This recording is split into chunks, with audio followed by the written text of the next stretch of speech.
امریکی صدر ملعون ٹرمپ کا کہنا ہے کہ ہم دنیا کو 100 بار تباہ کرنے کی طاقت رکھتے ہیں، اور یہ ملعون شاید بھول چکا ہے کہ اس سے پہلے بھی زمین پر ایک ایسا شخص آیا تھا جس نے جھوٹی خدائی کا دعویٰ کیا تھا، جس نے اپنے لوگوں کو کہا تھا کہ انا ربکم الاعلی، میں تم لوگوں کا اعلیٰ رب ہوں، اور اس کا نام فرعون تھا، اور اس پر بدبخت کو تیرنا نہیں آتا تھا۔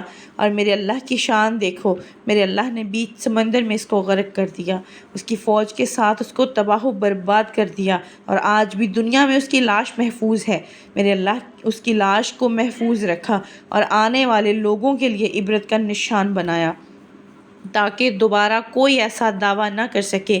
او ملعون، تمام طاقتوں کا مالک میرا اللہ ہے، میرا اللہ ہر چیز پر قادر ہے۔ خدا کی قسم، جب تک اس دنیا میں مسلمان زندہ ہیں تیرے ناپاک ارادوں کو کبھی ہم کامیاب نہیں ہونے دیں گے۔ خدا کی قسم، مسلمانوں کے لیے یہ نعرہ ہی کافی ہے، ہمارا ایمان ہے۔ ہمارے ایمان کو تازہ کرنے کے لیے یہ ایک نعرہ کافی ہے، نعرہ تکبیر، اللہ اکبر۔